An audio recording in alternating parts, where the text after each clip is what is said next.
Hello, everyone, from Memorial Stadium in Terrell, Texas, where the 2-7 Greenville Lions will square off against the Terrell 4-5 Tigers, coached by Marvin Sedbury Jr. and assisted by his defensive coordinator, Marvin Sedbury Sr. That name should be familiar to longtime Greenville football fans due to the multi-year playoff run by the Lions back in the 90s under Sedbury.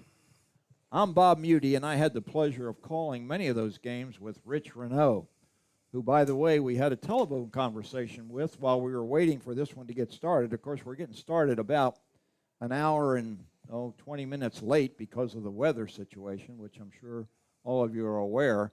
But the field is a turf field, and it's wet, but the lightning has appeared to have diminished.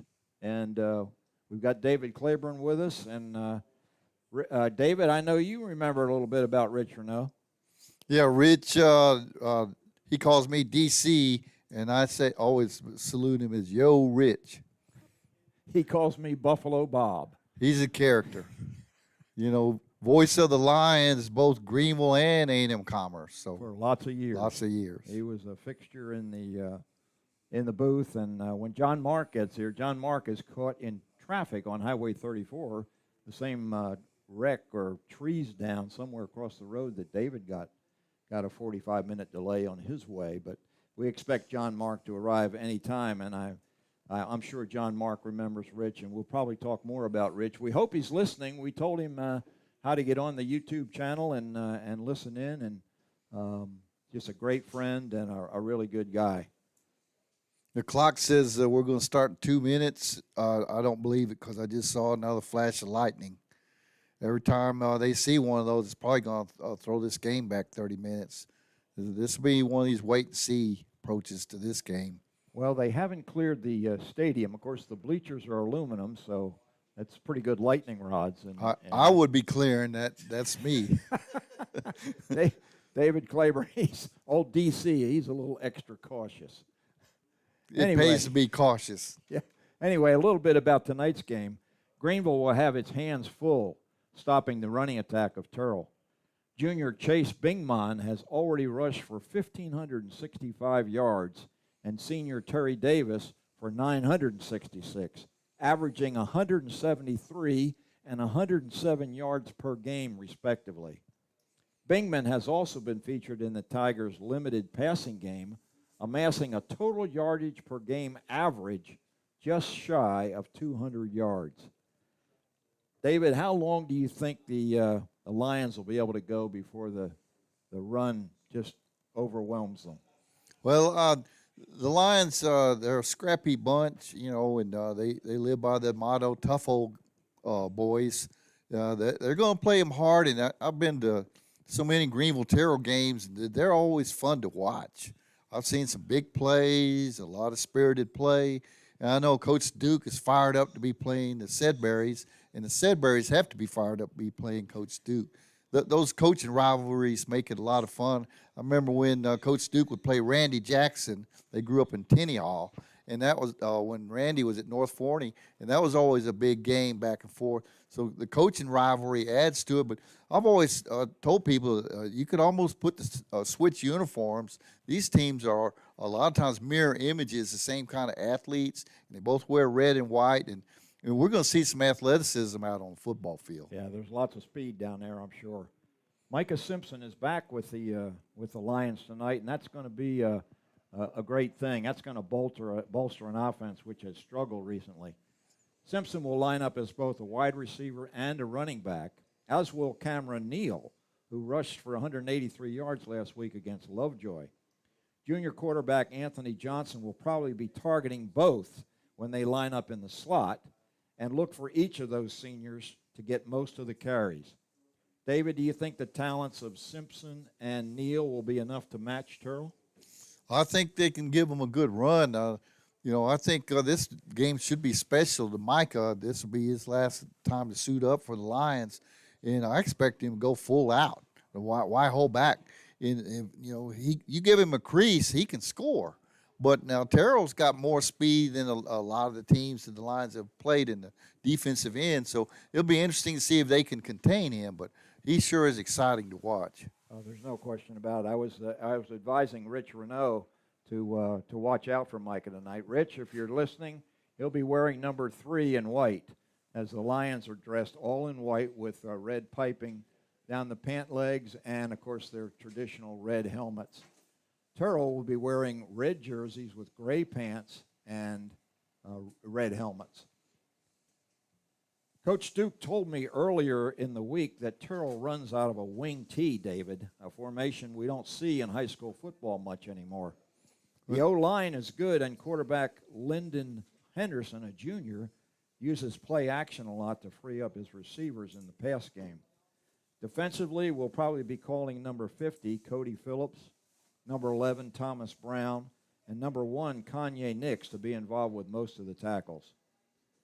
David, it's going to be a rainy night, but this beautiful turf should serve the teams pretty well, don't you think? You know, the schools that didn't have artificial turf, almost all of them played on Thursday night.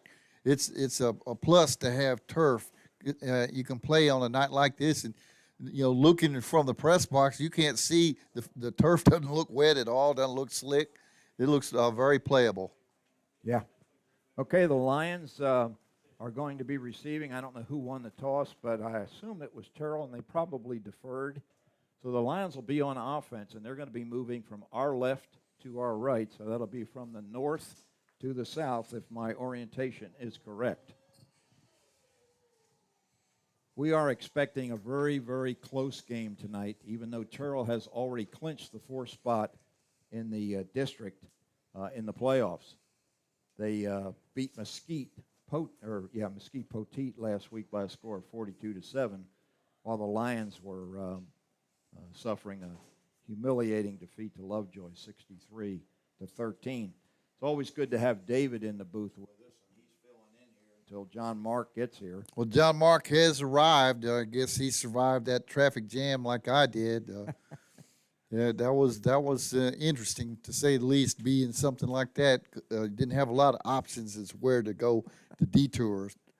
David, we appreciate you filling in. We'll take a 1-minute break, and we'll be back with the kickoff to this one at Greenville Lions Football on GEUS YouTube.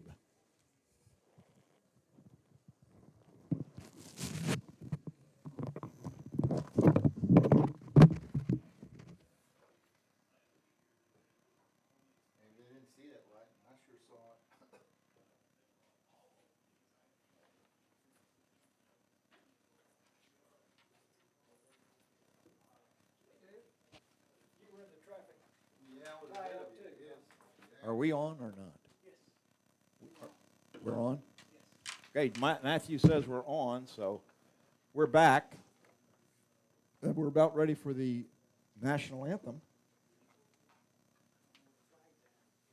We don't see the flag, but I think it's over there in the corner, Matthew. Welcome, John Mark.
No bands here tonight, of course, because of the inclement weather, so I assume they had a recording of the national anthem, which we couldn't hear here in the press box.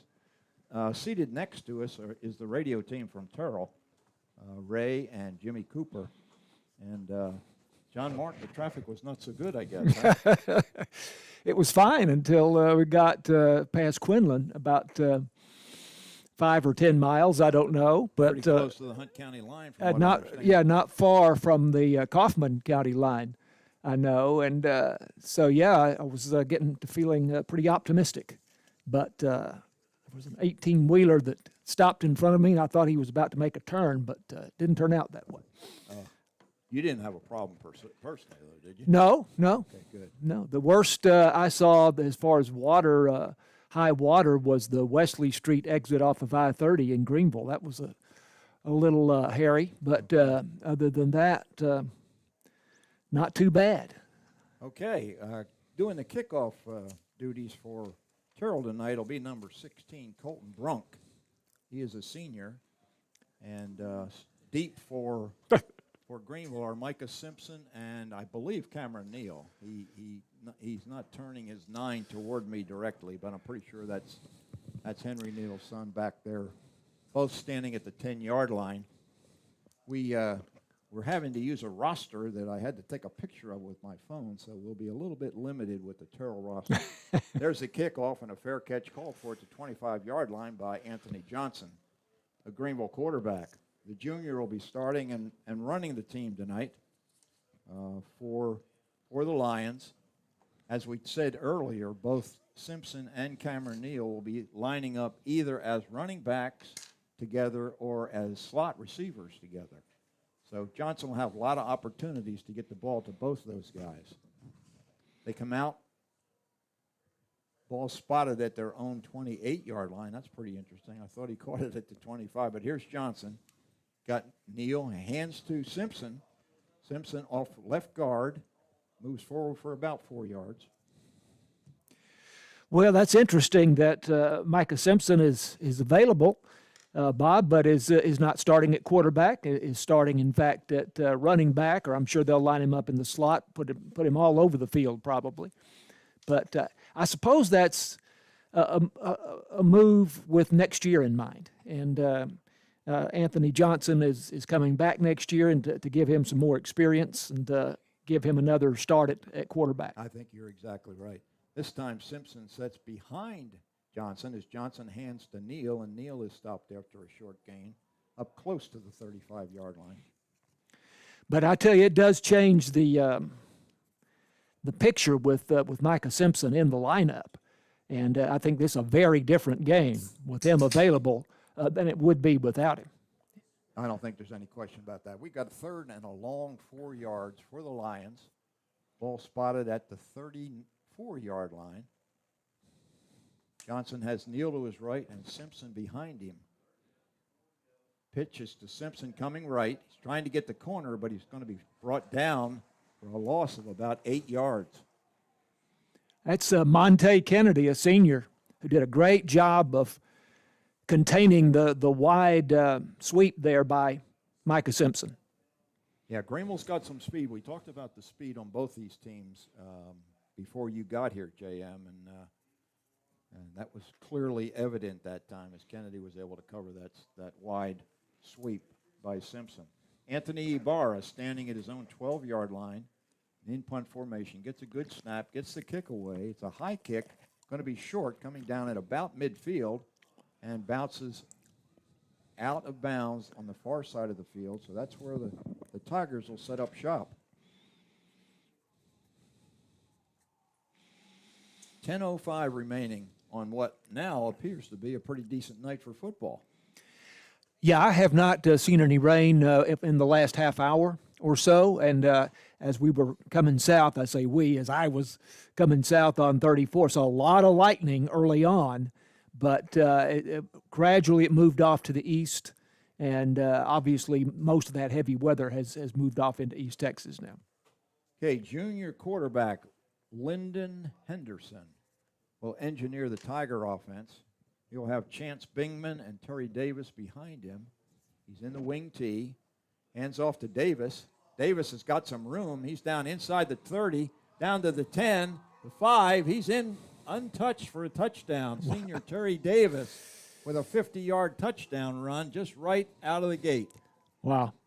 they have two backs that just have some really impressive numbers. Davis came into the game with 966 yards rushing, 10.4 yards per carry, and that'll be his 9th touchdown. And we'll tell you about Chase Bingman as we get the chance, but his numbers are even more impressive. In fact, much more impressive. Yeah, we talked about both pregame, and they're going to be hard to handle.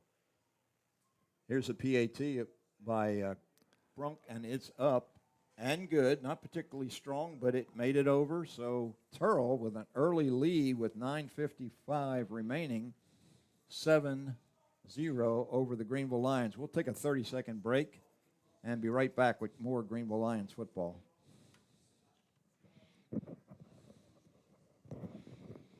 I own an electric company. I own a power plant. I own an internet provider. Because I'm the owner, real people answer my calls. Since I'm the owner, I can walk right in and talk to people face to face. As an owner, a technician comes to my house to make sure my internet problem is fixed right. At GEUS, we treat you like you own the place because you do.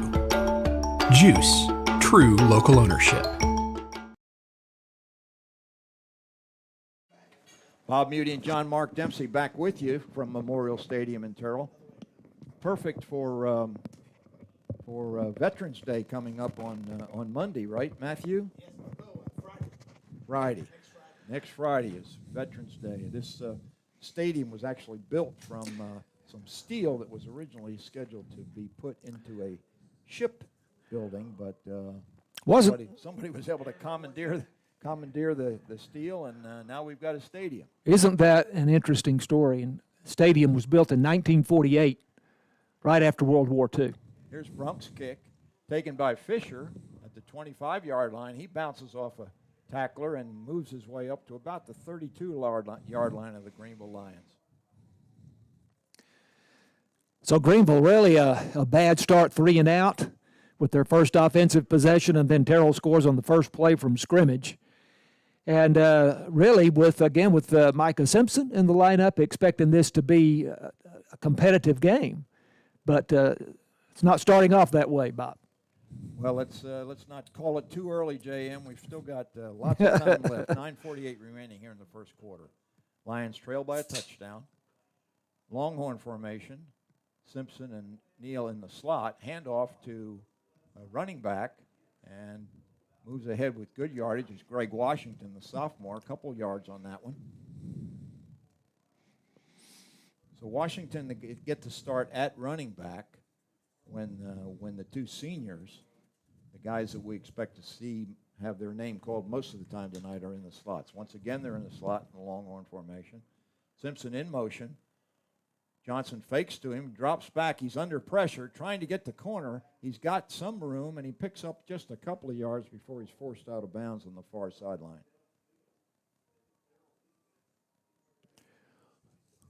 And that is Terry Davis on the tackle there for the Tigers. He is that. In fact, he is the fellow had the 50-yard run for a touchdown, their first play from scrimmage. But he's Davis doing double duty. Right, he's playing on both sides of the ball. We've got a little bit of an issue here in the press box tonight as well, with some fogging of the glass in front of us. So pardon us if we have trouble calling out some numbers. Johnson on third down, rolling to the right. He slips down right at the 31-yard line. So once again, another ineffective series for the Greenville offense, and they'll be forced to punt for the second time tonight. Guajardo on the tackle. He's one of Terrell's leading tacklers. Jared Guajardo. He wears number 31. He's a junior linebacker.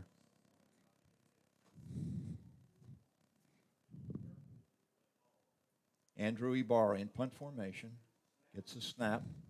Better kick this time.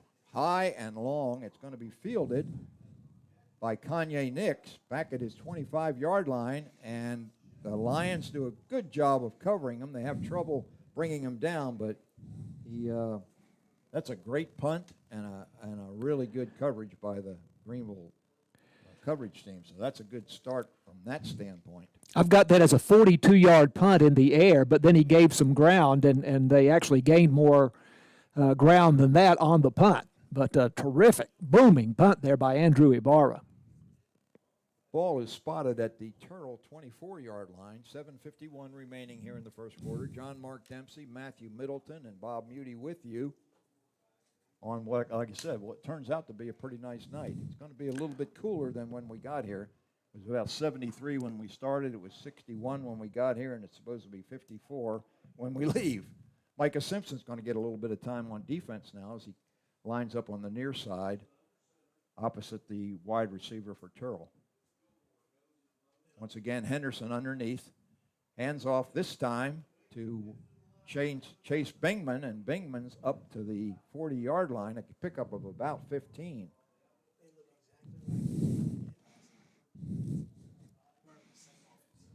Chase Bingman, we talked about his yards per game, 173. That's a bunch. They line up quickly at the line of scrimmage.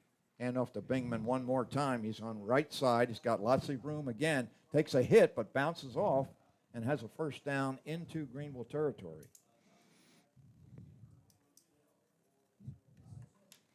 Terrell moving at will here on the ground.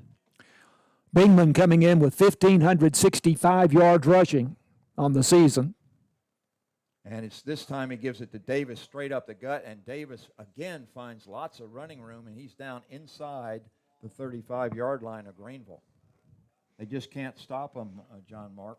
DeJuan Kennedy with the tackle there, maybe a touchdown saving tackle for the Lions. Lyndon Henderson fakes now to Bingham, drops back, looks downfield, and overshoots his receiver. He was looking for number 33. And we don't have his number on there. They do like to throw to the backs coming out of the backfield, especially Bingman, who had 17 catches for 156 yards and a touchdown coming in. Don't throw it all that often to the wide receivers, Bob. Kanye Nix and Markel Hambrick, each just a couple of catches. Yeah, Henderson only a 44% passer, so that's not his forte.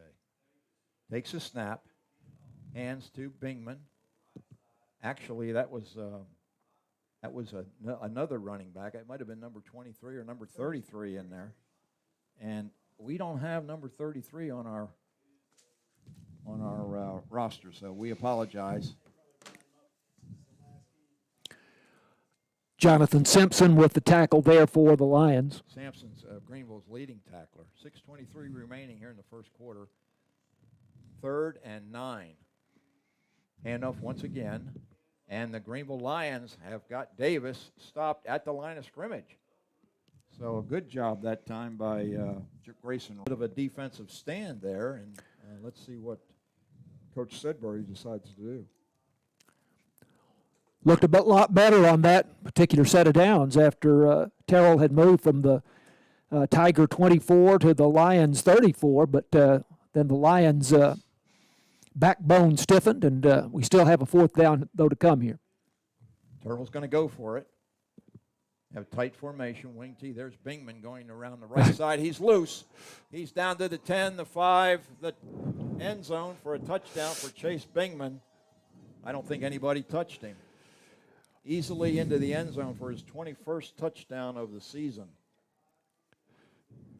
So that was a 33-yard run. So add that to his 1,565 that he started with tonight. Spoke too soon. 4th down conversion by Terrell. Now they line up in a split formation, and they go for 2. And Henderson throws a beautiful ball to number 2, and that is Marquise Hambrick. Hambrick, a wide receiver, junior wide receiver, gets the 2-point conversion. So 15-0 is the score. I love those formations when they go for the extra point where they spread 4 or 5 guys out. Very creative, yeah. You wonder why you don't see that more. Sometimes you see it at the college level. You never see anything like that at the pro level. No. And really, I think you see more creativity on offenses in high school football than you do sometimes in pro football. Are you at all surprised that they went for 2 early in the game? Yeah, I am. I don't know. We don't have a lot of information on these guys. Their place kicker is Colton. I would say that Brunke, but he's 36 of 38 on his points after touchdown, so he's been pretty reliable. Yeah. So, yeah, I am surprised. I just hope it's not not of harbinger of things to come in terms of rubbing it in our face, so to speak. 5:29 remaining. Terrell already up by 2 touchdowns. They lead 15-0 over the Lions. Once again, standing at the 10-yard line are Simpson and Neal. Justin Fisher in the middle of the field. He got the last one. It's a short kick. Once again, Johnson takes it at 30. Anthony is up beyond the 35, where Greenville will set up shop at about the 37.5-yard line. That was a 76-yard drive in 6 plays, Bob, and Bingman had a 15-yard run to get it started, and then wraps it up with a 34-yard touchdown run on a 4th and 10. Yeah, it's a huge 4th down conversion. Looked like the Lion defense was about ready to make a stop there. At this time, we have 3 receivers to the left, so both Simpson and Neal, I believe, are in the slot on the far side. Here comes Simpson in motion. He takes the handoff. Once again, Terrell's got it covered. Nice job by number 6 coming from the defensive secondary, and here's a flag on the play. Darian Pearson is the tackler there, but It's pretty difficult when you have a roster that's as big as your iPhone. And I have a pretty good sized iPhone, but it's going to be a challenge for both John Mark and myself tonight, identifying players. The penalty is going to be against the Tigers. personal foul penalty. All right, so that's going to move the Lions' first down by penalty to the 48-yard line of Terrell. Maybe that'll give the Lions a little bit of a spark, John Mark. Well, they need something right now. It's just has not been a good start at all, and I really was kind of optimistic that we would see a good start tonight. Well, I think probably the wide sweeps are not going to be the answer tonight. With the speed of Terrell, right. Once again, Simpson in motion. This time he's got some room around the left side. He's up close to first down yardage, and I think they'll move the chains with that run by Micah Simpson of about 10 yards. Now, he cut that one inside or somewhat off tackle to the left rather than trying to go wide to the outside, and a lot more success there as he gets to the 39-yard line. So a little bit of the Micah Simpson magic there on that first down run. Ball now at the 39-yard line of Terrell. Lions with 2 consecutive first downs. 4:48 remaining, a clock running. Once again, Simpson in motion. He gets it. He tries to cut it up this time, and Preston Kilgore has him wrapped up in a big old bear hug right at the line of scrimmage.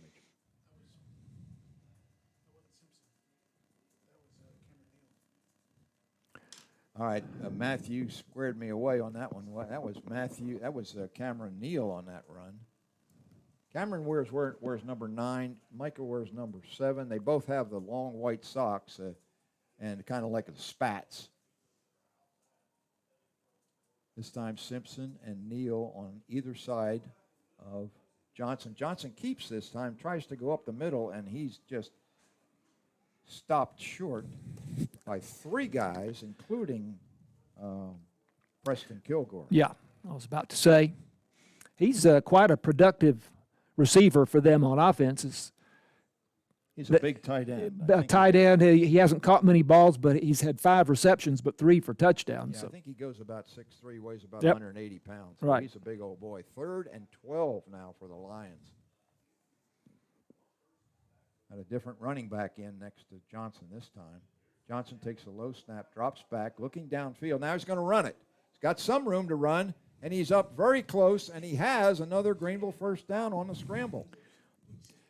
He lowered his shoulder there, Bob, and just ran over one of the Tigers, and he showed us something there. Well, at 6'3", 220, Anthony's got some size, and once he gets up ahead of steam, he's hard to bring down. Alusine Fofana, believe it or not, is the fellow that he ran over there. But that may be the best run we've seen by Anthony Johnson this season. Okay, once again, Simpson is lined up behind Anthony Johnson. Cameron Neal to Johnson's right. 1st and 10 for Greenville. Hand off to Simpson. Up the middle, he's got some room. He's down inside the 5. He's got a touchdown. Micah Simpson with the 21st touchdown of his year for the Greenville Lions. Once again, some of that Micah Simpson magic for about what was that, 24 yards? 20. I've got 25. All right. Whatever it was, we'll take it. Simpson, nice hole. The guys up front on the left side of the line did a great job opening a hole for Simpson. So Diego Martinez will hold now for Andrew Ibarra's extra point attempt. Snap by Rapp is down, hold is down, and the kick is up and good. So the Lions are on the board. Terrell leads 15-7 with 2:53 remaining here in the first quarter. We'll take a 30-second break to wet our whistle, and we'll be right back with more Greenville Lions football. Conserving energy is important to us here at GEUS. We even pay rebates when you buy energy-efficient appliances. Your conservation helps all GEUS customers. In the future, we will need to build new electric generators, and this can be expensive. And with our population growing, we will need that power. That's why we give rebates for Energy Star appliances. So think about replacing your bulbs with super efficient LED bulbs or adding insulation to your attic. Together, we can help all GEUS customers by doing our part. Check out our rebates online. And remember, GEUS is always ready to serve and assist you in any way we can. Bob Muty, John Mark Dempsey back with you from Turtles Memorial Stadium. This stadium was renovated back in 2014, and I, for one, am very thankful, I think as is Matthew Middleton, that they had an elevator. We weren't for sure, and I'm a little bit gimpy at the moment, and of course, Matthew's got a ton of equipment that he's got to bring up to set up here in the press box, so we were definitely relieved to see that we had an elevator. Andrew Ibarra setting it up at the 40-yard line. By the way, Archer O'Neal, who had kicked in the early part of the season before he was injured, is not even suited up tonight, so all the kicking duties will be handled by senior right tackle Andrew Ibarra. He approaches. And it's a deep kick coming down in the end zone. And it's brought out at the 15, up to the 20. That's Chase Bingman, and he's up close to the 25-yard line. So the guy can return kicks as well as... Well, there's no surprise there. That's, I think, by far the best kickoff by Andrew Ibarra this season. I'd never seen one that deep. Yeah, I think he has one on his record that said was 60 yards, which would be to the goal line, but that was 2 or 3 yards deep in the end zone there. So that was by far the best I've seen from him. And I don't see very much wind from those flags that are way over there in the corner. Your eyes are better than mine if you can spot Bingman obviously had a lot of confidence in his team that he was able to bring that one back. All right, Lyndon Henderson hands off to Davis. Davis starts up the middle, and then he goes around the right side. And he's brought down over there after a pickup of about 6-7 yards. And there's a Greenville player down. Player who made the tackle is slow getting up. DeJuan Kennedy, I'm going to credit with that tackle, but whoever's down on the ground helped out on that tackle as well, Bob. But trainers are coming out to attend to the injured player. It's Kevin Tran. Tran, one of the better defensive backs for the Greenville without Lions. a doubt, yeah. Lions already depleted roster tonight. Lots of guys not suited up. Jaqueline Davis is not with us. David Waller, of course, has been out for virtually the whole season after a car accident. Jamorian Stevenson is suited up, but he's got an ankle injury, so he'll be a little bit limited. We don't know whether Jaden Johnson is going to be playing tonight or not. He was injured in last week's game against Lovejoy. Of course, O'Neal's out. James Robles, one of the expected starters on the offensive line, hasn't been able to play a single game this year, so he's a big loss. Tommy Stretch and Saul Gonzalez and Chris Cross, who's been out all season, neither of those guys are suited up tonight.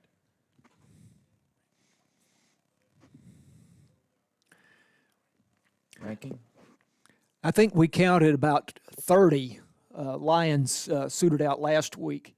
So just not a lot of depth to this Greenville team right now for the very reasons that you're enumerating there, Bob. Lyndon Kennedy looking downfield, well covered on the far side of the field. That might have been Bingman, the intended receiver, but a great job in coverage that time by, it might have been Jamorian Stevenson.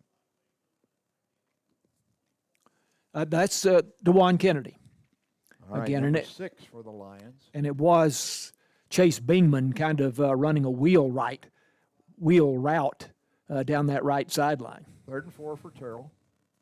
Pitch back and up ahead for a first down. Once again, it's Chase Bingman, junior running back for the Tigers. 5'8", 165 pounds, so he's not a big guy. Right. Jamorian Stevenson with the tackle for Greenville. In the wing tee, once again, Henderson hands to Bingman. Bingman around the right side is met with some resistance after a pickup of 2. Good defense that time by Stevenson and a helper. And there is a penalty on the play. Let's see who that's going to be against. Might be against the Tigers. They seem to be walking backwards. I think Ruben Enriquez is the other fella had part of that tackle, Bob. Enriquez done a pretty good job at a linebacker spot for the Lions this year. And just a junior. One of the ones coming back. Holding call against the Tigers. So they'll back them up 10 yards. It's a spot foul, so the ball is spotted right now at the 30-yard line. And that'll make it 1st and 20 for Terrell. Junior quarterback Lyndon Henderson wears number 4 on his back. And there's a procedure penalty, it looks like. Something didn't. Oh, and here comes Henderson. That was some kind of a trick play, John Mark, and it confused me. And Henderson is out of bounds. There was some movement on the line of scrimmage, and I was expecting the whistles to blow, but they never did blow, and maybe the Lions were expecting it too. Henderson, flat-footed, I think. Yeah, Henderson just kept right on running all the way to the Greenville 42-yard line. Okay, so that was the design play, and I guess it's just like what Ali used to call it, the rope-a-dope or something. 28-yard gain there by Henderson. First down for the Tigers at the Greenville 42. Henderson back, looking deep. Now he sneaks away. He was almost in the grasp of Grayson Rapp, but he's down inside the 20-yard line, but there is a penalty. I think there might have been another holding call against the Tigers. It's in the Terrell backfield, so you would think it'll go against Terrell, and holding would be the obvious thing that you would expect to be called here. Well, Grayson Rapp had him wrapped up, yep. Actually. I thought, and right. Probably somebody grabbed a hold of Rapp and pulled him away from Henderson. It is holding. So that holding call, once again, this is the 3rd penalty against the Tigers. 3 large penalties, and those things are helping keep the Lions in this game. They trail 15-7 with 54 seconds remaining here in the first quarter at Memorial Stadium here in Terrell, Texas. Huge break for the Greenville defense because they would have been down near the 20-yard line on the gain there. Yeah, Henderson with back-to-back nice gains with his legs. He's not a real big guy, but he looks like he's got real good quickness, which is a feature of all these Tigers, actually. Once again, the wing T formation. Hand off to Davis, trying to go up the middle. He's got some room again. He's down to the 40.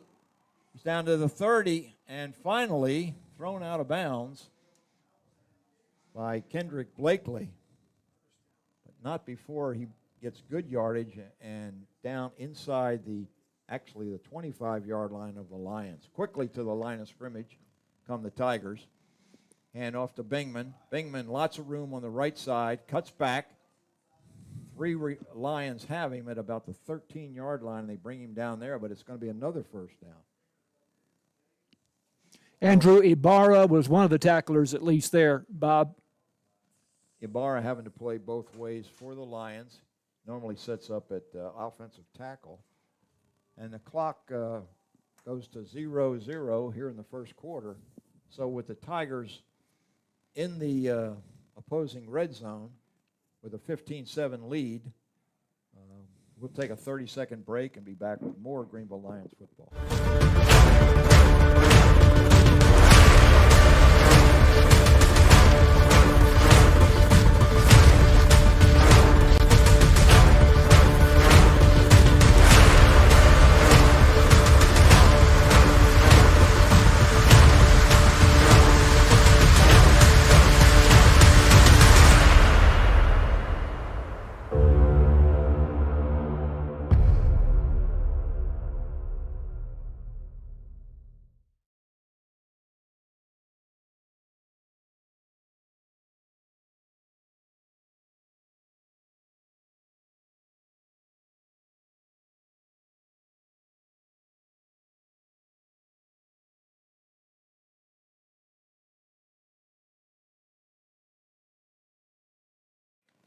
All right, Bob Muty and John Mark Dempsey back on the call here at Memorial Stadium. Got some scores from the district. All the other 3 games were played last night. Melissa came from behind to score with 50 seconds remaining, went for 2 and made it, and defeated Lovejoy 36-35 at Lovejoy. So I imagine the fans there at the home stadium were not happy. We're back here now with the Tigers with a first down.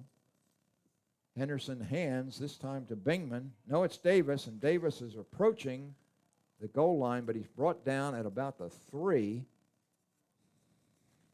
And that's Tran on the tackle, I believe. No, actually it might have been Enriquez. We'll credit Enriquez with that tackle.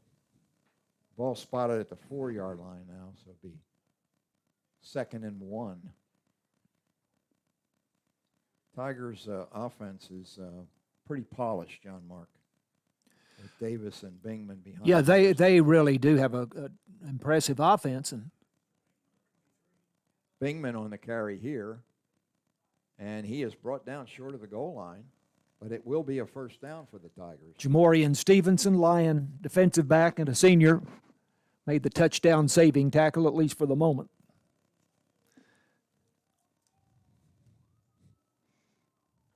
Early in the second quarter here, the Lions trail Terrell 15-7, but the Tigers are knocking on the door. It's been a long, sustained drive for Terrell. It started at their 25-yard line on the touchback after the Greenville touchdown. Hambrick splits wide left, and Henderson on a keeper is into the end zone for the junior quarterback's touchdown. I'll tell you the thing I noticed in their statistics this week is he had a negative 14 yards rushing this season. He just doesn't run the ball much. I presume the negative 14 is from sacks mostly. Right? So when we see him, and he's had a couple of pretty impressive runs, and that was not particularly impressive, but it was a touchdown. He had another longer run in the first quarter. So they're changing it up a little bit with him tonight. Yeah, they come out in that split formation. And the Lions had it covered this time, so they bring a whole new team onto the field for a normal placement, and Brunke's kick is up, and it's good. Makes the score 22-7 in favor of Terrell. The other scores from the district, we had Denison playing. Yeah, I've got Denison 30, Poteet 14. So Poteet gave them a reasonably good game there, not too surprising. And then Crandall over Princeton 57-14. Again, no surprise there. So it's interesting that, of course, you play the neighboring district in the playoffs. And so our district will be matched up against the district just to the east. And White House is the first place team as of yesterday. That could change tonight. And then Texarkana, Texas High was in second place. So I guess Melissa will play, looks like Hallsville, and Lovejoy then. No, Melissa would play Marshall, and Lovejoy probably would play Hallsville in the by-district round. Okay. Give me a second I'm doing that on the fly, Matthews. The way things shaped up in the district is Melissa is undefeated in district. They'll win the crown. Lovejoy is second. Crandall finishes third, and as we said, Terrell clinched the 4th spot. Yeah, Terrell will be 4th. So those are our 4 district playoff contenders, and there's a kick by Brunke, and it's going to go into the end zone. Interestingly enough, our district has 3 teams in the top 10 in the division, and Terrell is ranked 23rd, John Mark. So 4 teams in our district, all 4 playoff teams are in the top 25 in the state. So we can look for some success, I would think, from these 4 clubs in the playoffs. Terrell then, I think, would play White House, which is the first place team in the neighboring district. That sounds right. And they played Hallsville early in the season. That's right, they did. Yeah, Terrell lost to Hallsville 44-41. Right. Okay, here's the Greenville on offense. Handoff to Simpson, and Simpson's got about 5 yards, up close to the 30-yard line. Touchback resulted in a starting field position right at the 25 for the Lions. Actually, we'll give them a 4-yard pickup. 2nd and 6. 10:18 remaining, clock running. Anthony Johnson, the big junior quarterback, is going to take the snap. Fakes the handoff to Neal, hands it to Simpson, trying to get around the right side, and once again, the Tigers string it out. Yeah, they have contained him very well so far. This is really the first time that we've seen somebody able to keep Simpson from making big yardage on a sweep. Well, except for Lake Dallas in the first game of the year, which is the last time that he was playing either a running back position or a receiver position, you know, because he's done so well at quarterback where he can kind of read the field and defense tends to be scattered and he can make a play from back in that deep quarterback position. Like the Wildcat formation. Right, very much like that. Bit of that. We might see him moving into the Wildcat formation, even with Johnson in the game, because Johnson could be an effective blocker with his size. Absolutely. Wow, I was really knocked out with the way he just ran over that guy on the last possession. 3rd down and 7 for the Lions. Anthony Johnson with an off-season program that is very effective, really could be quite a good quarterback coming back next year. I believe you're right. And we'll certainly hope that he does develop into that type of a player. He's got a strong arm and a big, strong kid, you know, in general. So hasn't been able to connect on any passes so far tonight. But he might. There's a stoppage in play. And it might be maybe a timeout by Terrell. Yep, Coach Sidbury Jr. decides he doesn't like that defensive set, so he calls a timeout. So we'll take it with him, and we'll be back in 30 seconds. I own an electric company. I own a power plant. I own an internet provider. Because I'm the owner, real people answer my calls. Since I'm the owner, I can walk right in and talk to people face to face. As an owner, a technician comes to my house to make sure my internet problem is fixed right. At GEUS, we treat you like you own the place because you do. GEUS, true local ownership.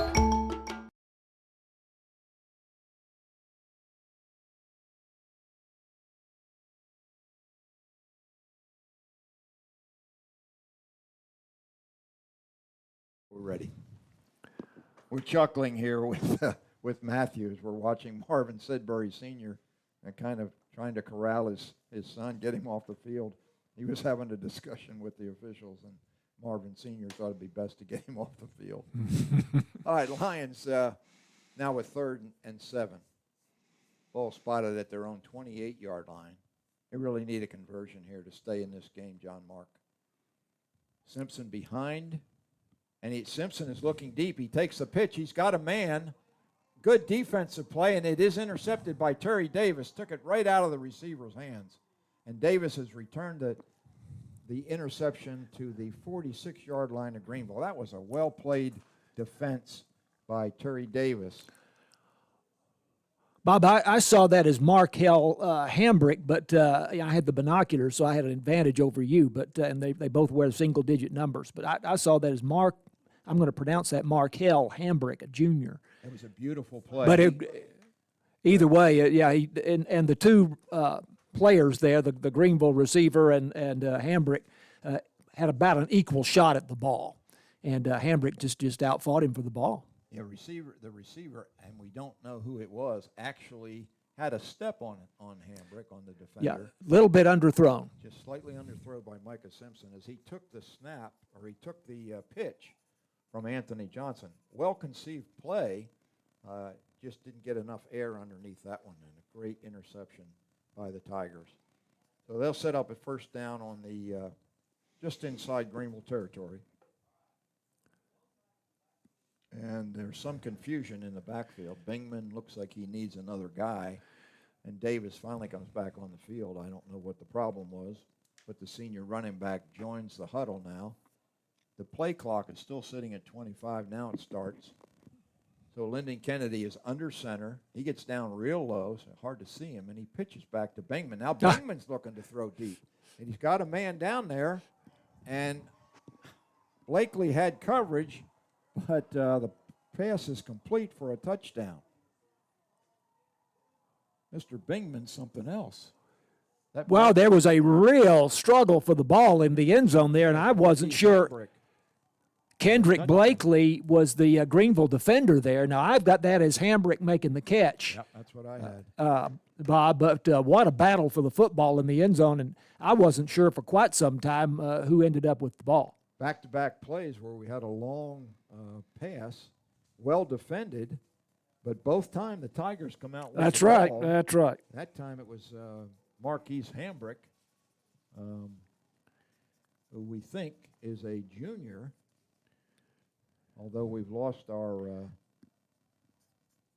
roster on the on the phone here. Yeah, I was trying to get that back, and I didn't have any we're luck. working. There you go. Hambrick is a junior, Markel Hambrick, and pretty good coverage. Let's give Blake. Oh, he was right credit. there. Yeah. He was right there. All right, And let's say a pretty nicely thrown ball there by Chase Bingman. Bingman, yeah, he's a pretty versatile kid. Absolutely. Kind of interesting that they would come right back with a halfback pass right after Greenville. Right. That is interesting, isn't it? It's sort of like, well, it's almost like take this, you know. Yeah. 29-7, the Terrell Tigers lead the Greenville Lions. 9:35 remaining in the first half. So Anything you can do, we can do better. yeah, and the Tigers who do a limited amount of passing clearly, but Bingman has passed, has a couple of completions, and that one was a beautiful throw.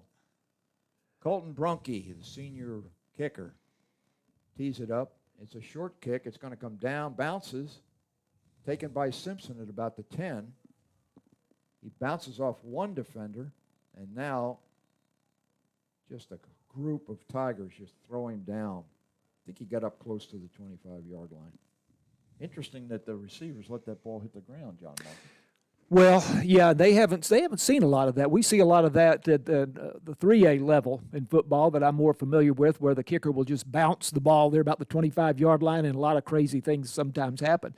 But we haven't seen a lot of that. This year with the Greenville games at this 5A Division II level, they'll either kick the diagonal kick over to the sideline, or they will kick it deep and try to get the touchback. But yeah, kind of like an elongated pop-over kick, and the guys just let it bounce before Simpson scooped it up. Simpson now in the slot to the near side. Hand off to Neal. Neal has some room coming around the near side, and he has the legs taken out from underneath him. Beautiful tackle that time. I'll tell you what, these Terrell Tigers know how to tackle. That was Fanaha. Boy, good luck with that. Yeah, good there, luck Bob. with that one. Look at the first name too. Alusine. Yeah, Alusine. I had him a few minutes ago. Yeah, I'd like to know what nationality he is. A great tackle by the young man. 2nd and 12 for the Lions. Simpson in motion, takes the snap right out of the hands of Johnson. Wow. Cuts it back. He's at the 35, and he's brought down. Nice job that time by Keandre Johnson, the big tight end who's playing a little defense. Just sort of forced him to make such a drastic cut that he lost his footing, I think, more so than making the tackle there. Yeah, but tremendous cut there by Micah Simpson, just phenomenal. Going to his right and then cutting to his left on a dime. Yeah, he was up close to the first down yardage, and Johnson's impetus actually forced him to fall backwards. So it's a 3rd and 2 for the Lions, desperately in need of a first down. Handoff this time to Neal, and Neal does indeed have the first down. Cameron Neal goes straight forward off right guard, and a good job by that offensive line of the Lions to open up that hole.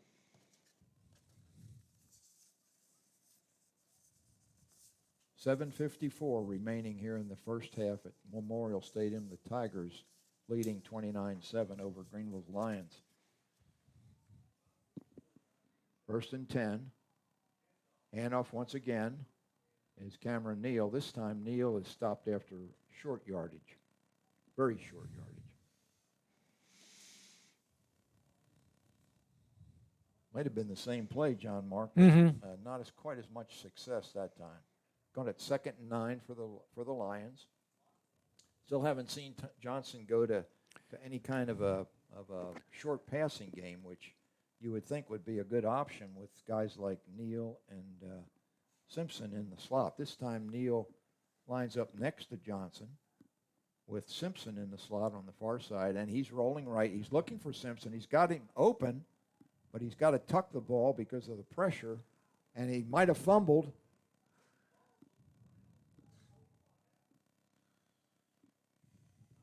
Ball's on the far side of the field. There's a scrum over there, and it looks like the Tigers have recovered the 14th fumble by Greenville this year. They've lost every one of the 14 fumbles this year. Is that right? Yeah, just incredible. And Anthony Johnson really needs to learn a little bit something about ball security. He's had some problems. But the pressure of the Tiger defense, I mean, Micah Simpson was open about 15 yards down the field, and he just couldn't get the time and eventually coughed it up. Cody Phillips came up with the fumble recovery there for Terrell. Yeah, we told you we'd probably be calling number 50's number before the night was over. 1st and 10 for the Tigers, and Henderson is looking deep now. He's got Chase Bingham deep and defended by Blakely, but Bingman holds on for another Terrell touchdown. My goodness. Wow. Lyndon Henderson, a beautiful throw. Again, Kendrick Blakely had good coverage, and he just, in that case, Bingman outfought him for the ball. So the Tigers are a little bit more interested in getting to those passes than are the Lions. 35-7 with the upcoming extra point from Brunke. Difficulty with the snap, but he gets it down. Brunke gets it up. Henderson's the holder, and he did a nice job on that one. 36-7 Tigers over the Lions. 6:35 remaining. We'll be back in 30 seconds. Conserving energy is important to us here at GEUS. We even pay rebates when you buy energy-efficient appliances. Your conservation helps all GEUS customers. In the future, we will need to build new electric generators, and this can be expensive. And with our population growing, we will need that power. That's why we give rebates for Energy Star appliances. So think about replacing your bulbs with super efficient LED bulbs or adding insulation to your attic. Together, we can help all GEUS customers by doing our part. Check out our rebates online, and remember, GEUS is always ready to serve and assist you in any way we can.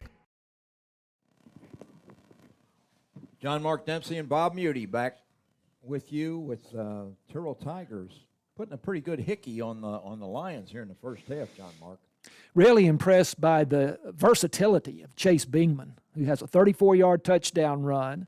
He threw a touchdown pass, and now he has caught a 39-yard touchdown pass. Here's Brunke's kick taken by Anthony Johnson at the 20. Johnson's up to the 35-yard line before he's brought down. On the tackle that time was Jakedrick Harris. The Lions get decent starting field position this time around. Yep. The touchdown for Terrell set up on the fumble recovery a few moments ago, and it's on the next play. The fumble recovery by Cody Phillips, and then the pass from Henderson to Bingman, and again, Bingman running that wheel route coming out of the backfield down the sideline.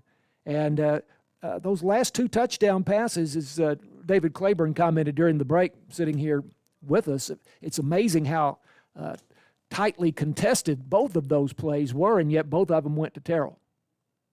Johnson this time hands off to, I think that's Justin Fisher in the backfield. So Fisher, his first carry of the night, nets him 4 yards. The big senior got to see his first action at running back last week against Lovejoy. He normally sets up at the linebacker spot or down in the defensive line. And scored a touchdown. His first one. He was pretty excited about yeah, it too. I don't blame him. 2nd and 6 for the Lions. Desperately in need of some offensive. And there's a pass out to Cameron Neal, and Neal is up close to the 45-yard line, so it'll be up 3rd and short. Nice throw by Johnson that time. Markel Hambrick on the tackle, who had a touchdown catch, 46 yards from Bingman on the halfback option a short time ago. I'll tell you what, this Tiger This Tiger outfit has a bunch of athletes down there. Yeah, hard to believe that if they win this game tonight, they'll be 5-5, Bob. Yeah. You know, they look a lot better than that, don't they? They're really coming on here late in the season. 3rd and 2, Johnson on a keeper. He's close to moving the chains. Let's see. They're signaling a stoppage, so I think Anthony Johnson has gotten the conversion. 1st and 10, Greenville. They have 5 minutes and 8 seconds to try to put some points on the board here in the first half. They trail 36-7, as Terrell has done it through the air and on the ground. Lions cut the Terrell lead to 15-7 with 2:53 left to go in the first quarter. At that point, it looked like we might have a ball game. Hayden McGuire split left. Johnson this time is blanketed or either side by Neal and Simpson. He drops back to throw, eludes a tackler, and then as he's throwing, has it knocked out of his hand, so it's an incomplete pass. He did a great job of shrugging off one of the Tigers who looked like he was going to sack him, and just sort of literally shrugged him off, and then stepped up and kept the play alive there. So that looked like a quarterback that time by Anthony Johnson. He's getting better as the season goes on, game by game, almost play by play. 2nd and 10 for the Lions. Once again, Simpson and Neal on either side of Anthony Johnson. Takes a snap, hands to Neal, fakes the handoff to Neal. It was a good thing because Neal was covered and Anthony Johnson moves forward. Get up around midfield. Good pickup by Johnson. It's a 5-yard gain. Call it 2nd and 5, actually 3rd and 5. Pretty good crowd here tonight considering the late start and all of the terrible weather we had throughout the early evening. Lions had a tough season, and they're trying to do something about it here tonight. Johnson drops the ball, trying to hand the thing off to Simpson, and there was a problem with the exchange, and when Johnson finally picks it up, he's thrown for a loss of about 10 yards. So, Preston Kilgore again, who very active on defense. I think they have him at defensive end. He is the tight end on offense, but the right end on their defense. Yeah, our offensive struggle can continue for the Lions. So Ibarra in to punt, I think, for what, the 3rd time, maybe? Yeah, it would be the 3rd time. That's right. High snap. Ibarra gets it away. Pretty good kick. Going to come down at about the 30. Bounds. Picked up right at the 25 by Kanye Nix, and Nix eludes a defender, Kevin Tran, and brings the ball up to the 46-yard line of Terrell. They list Kanye Nix as an athlete. I saw that too. You know, you see that in the reports on college recruiting. They'll list a kid as an athlete because they're not sure what position he would play. But I've never seen that on a roster before. Kanye Nix, one of the leading tacklers, and obviously pretty good on the punt returns. So Terrell's going to set up 1st and 10 at their own 47-yard line. Junior quarterback Lyndon Henderson stoops low, comes back, fakes the handoff, looking deep once again as they're using the air game, and he's got a guy down there, but he's defended well by 2 Greenville defensive backs. You had Jamorian Stevenson back there and also Kendrick Blakely. It might have been Kanye Nix down there. It was. That was about a 50-yard throw by Henderson, so he's got an arm. He came in having completed 44% of his passes. He's 40 of 90 for 623 yards and 7 touchdowns. But they run the ball about 75% of the time. And they got Bingman and Davis in the backfield. Davis gets the handoff, and he's stuffed pretty quickly by Ruben Enriquez. Also, Khalil Parker had a piece of that tackle there for Greenville. Ibarra comes in, replacing Juan Tapia at the linebacker spot. Handoff this time to Bingman, and Bingman cuts right, then goes left, and he's up past the sticks for another Terrell first down. Jonathan Sampson, junior linebacker, making the stop for Greenville, maybe a touchdown saving tackle. Quickly to the line of scrimmage go the Tigers. Handoff up the middle. That's probably Davis, because it wasn't Bingman. I see Bingman. And Davis picks up about 5 or 6 yards. The guys at the chain gang are having trouble keeping up with the Tigers. Jonathan Quickly Sampson. to the line of scrimmage. Fakes the handoff to Bingman. Throws downfield. He's got his man. It's number 33, who we can't identify, the running back who's spelled Chase Bingman. And this guy is down inside the 5-yard line. Terrell knocking on the door once again. Yep. Good throw by Henderson. Nice reception. Receiver was wide open. Well, it wouldn't be a bad idea for the Lions to take a timeout here and try to catch their breath. 1:22 remaining, a clock running. 1st and goal. Ball at the 2-yard line for Terrell. Henderson hands off, and once again, it's the aforementioned number 33 who gets himself a touchdown, and we'll try to identify that running back at halftime. We'll chat with the boys next door in the radio booth and find out his name. But he's had a pretty productive game, whoever he is. He's probably on our roster. We just don't have him listed as number 33. But that touchdown moves the score to 42-7. Once again, this spread formation. Henderson takes it, and he makes it into the end zone for a 2-point conversion. Number 33 is Talon Kennedy. All right, who we thought would be listed. I saw his name on the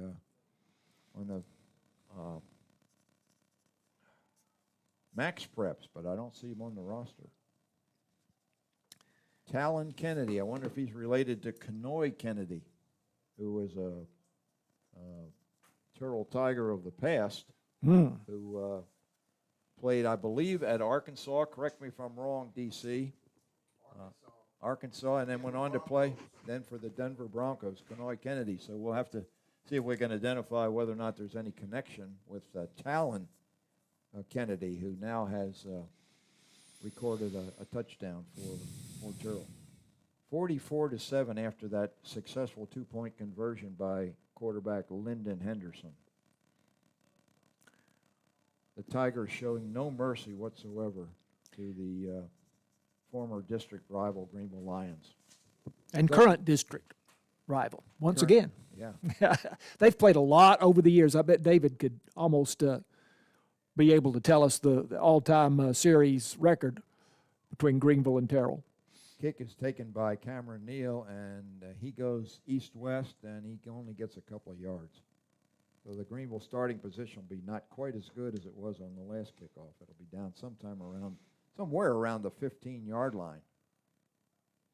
Greenville and Terrell have been in the same district many times over the years. Oh, yeah. And have never played each other very much in pre-district games for whatever reason. So, but it has been a great rivalry. We'll have to find out from David Claiborne if this is. I don't remember a Terrell team taking it to a Greenville team like this in the history of this rivalry. Anthony Johnson takes a snap from the shotgun formation, gives to Greg Washington. The sophomore is up for about a 4-yard pickup. 46 seconds remaining, clock running, and the Lions just hoping to get into the locker room without any further damage.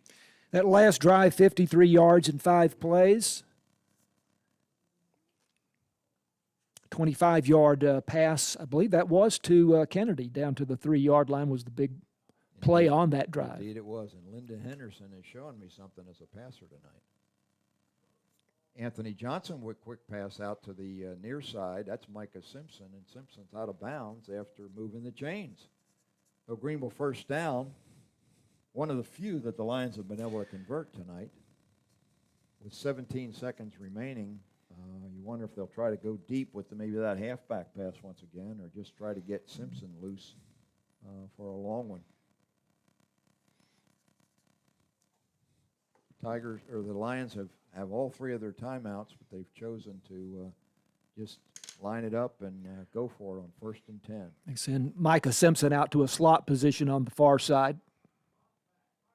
Johnson's pass is complete to Cameron Neal, and he's up for another 1st down. A little bit of a spark here by the Lions late in the first half, but the Lions choose to let the clock, and the clock should have stopped there. I don't know why it didn't stop on the conversion. They on the should first have, down, yeah. Yeah, that was a clock operator error there. That ball should have been blown dead where the Lions would have had a chance to call a timeout. So I'm sure Coach Duke's not too happy about that after the Lions get back-to-back 3rd down conversions on 1st down. So it looks like they've shortened the halftime to 12 minutes since there's no band performance due to the inclement weather. So John, Mark, and I will take a 1-minute break, and maybe we'll get David Claiborne down here to give us the statistics from the first half. So we'll be right back with more Lions football in just a minute.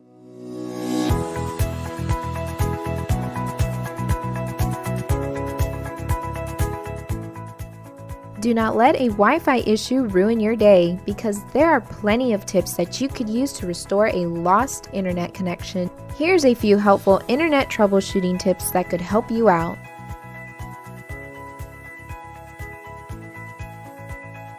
First, check your Wi-Fi settings. Phones and tablets also have settings that turn Wi-Fi on and off. Make sure that this is turned on so you can connect to your network.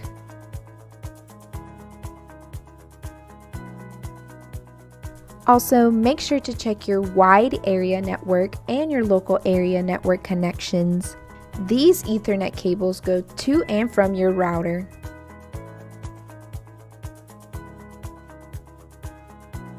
Sometimes a quick unplug for 30 seconds of the router can help fix connectivity issues. This is very common in the cases where the router has not been turned off in a while.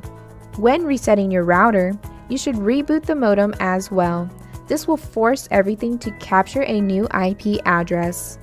Also, if possible, to hook the computer directly to the modem and check to see if you have a connection.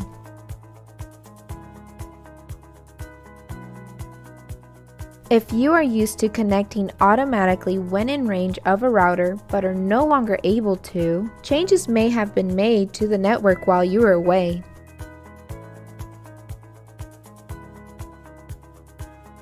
Please check other devices on your network to see if anything else will connect. Sometimes issues are isolated to one device. GEUS offers technical support 24/7 by calling 866-467-9794. GEUS customer service representatives are also available during business hours to assist you right here in Greenville by calling 903-457-2800.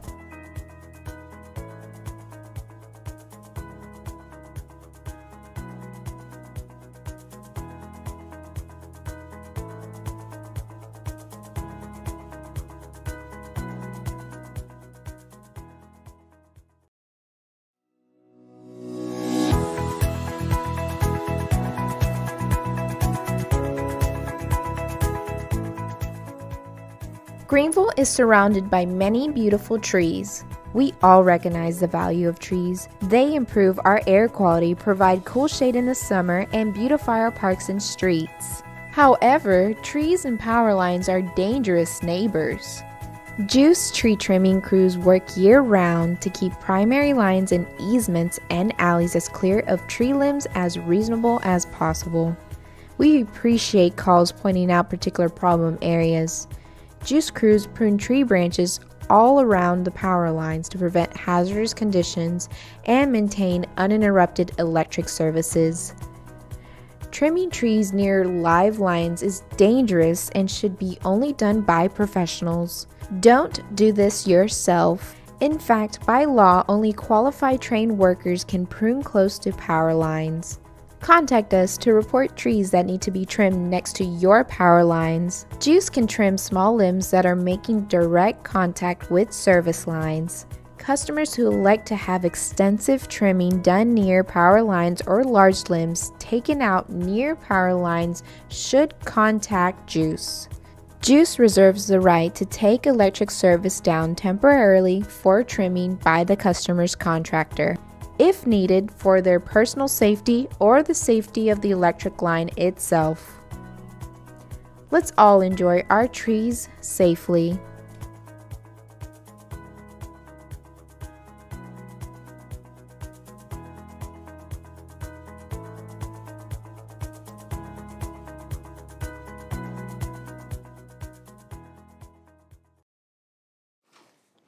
Bob Muty back here at halftime. We've got David Claiborne mic'd up for the wrap-up on this one. David, I'm sure there aren't too many positive statistics for Greenville, but what do you got? It's just like you said, this is all Terrell first half. They look like a team to me that's peaking at the right time. You see teams that are ready to make a playoff run, and they're playing at a very high level.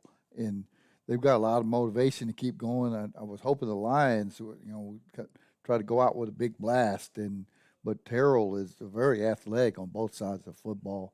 And this is one of the better Terrell teams I've seen in a while. Yeah, they're pretty quick. They're very quick all over, but Lions are too. But this time, one team seems to be a little quicker than the Lions, and we don't see that very often.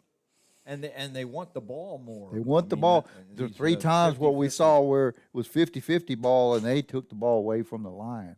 They're playing with a lot of desire, but you've got 2 Sedberrys in charge, and if anybody can get a team to play hard, it's Marvin Sedberry Sr. and then obviously Marvin Sedberry Jr.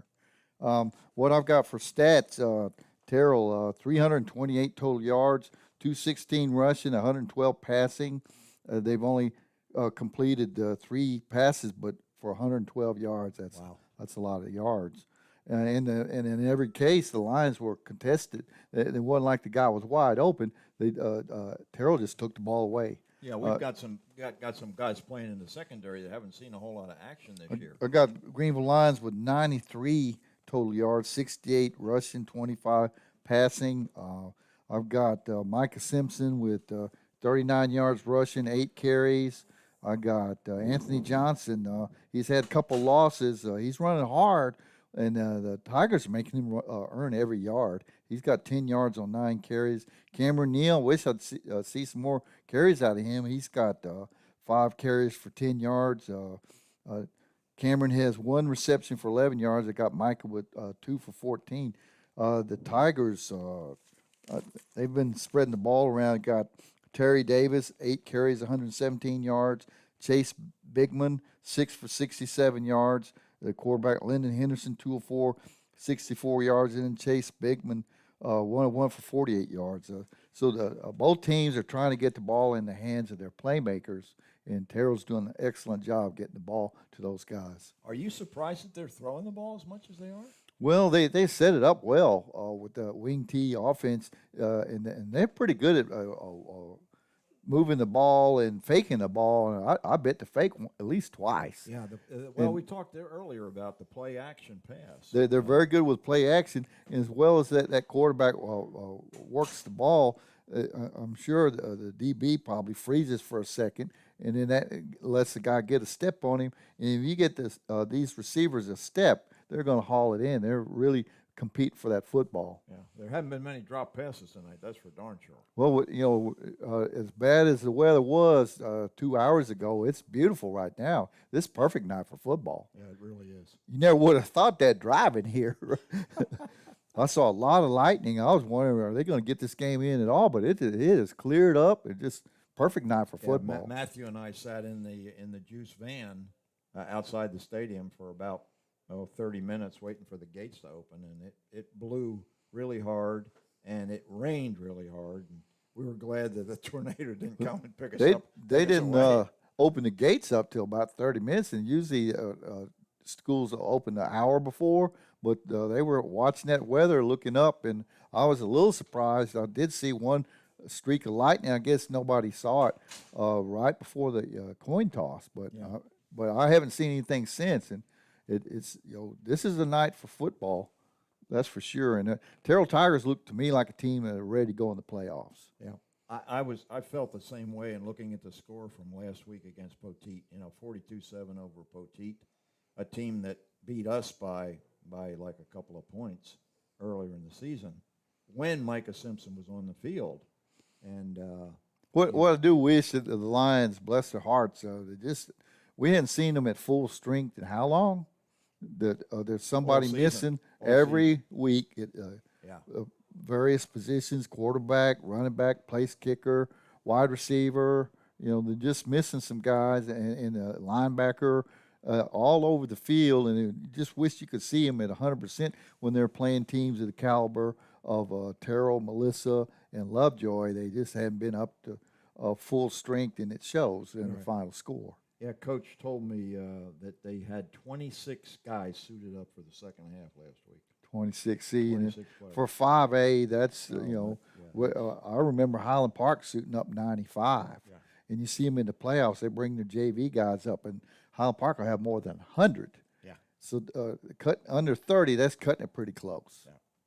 What do you think? Sudbury will call the dogs off, or you think? I think they will. I mean, Coach Duke was with Marvin Senior for a long time on the staff.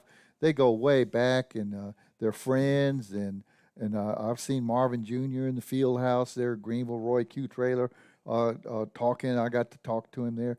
They like Coach Duke, and they have a lot of friends in Greenville, and the Sudburys have a lot of respect in that town.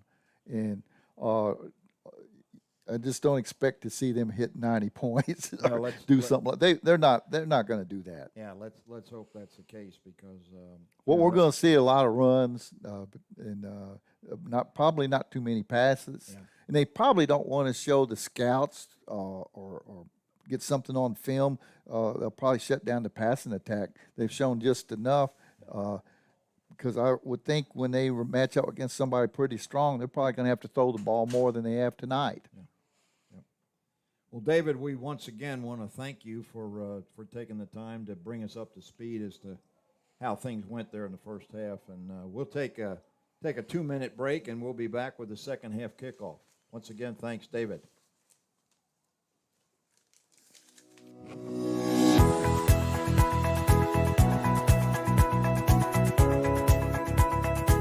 Greenville became the first municipally owned public power electric utility in Texas in 1891, when privately owned companies were only interested in serving large cities such as Dallas and Fort Worth.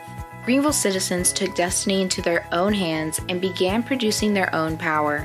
Today, more than 130 years later, GEUS continues to provide this vital service to our community. Public power has a long history nationwide of supplying electricity to communities when investor-owned utilities wouldn't or couldn't provide this crucial service. The nation's 2,000-plus community-owned utilities currently supply power to millions of people in 49 states and 5 U.S. territories. The communities range in size from being very small to the largest public power system, which is owned by citizens of Los Angeles, California. San Antonio is the second largest city in the U.S. receiving public power. Municipally owned, public power utilities answer directly to their customers. Decisions are made locally by citizens of the community. Because public power utilities are owned by their communities and are not motivated by profits, rates are typically lower than investor-owned utilities and reliability is higher. Public power utilities value providing local customer services such as local offices with pay centers. GEUS is a public power utility. That means your utility is community-owned and not-for-profit. GEUS is proud to be your local public power utility.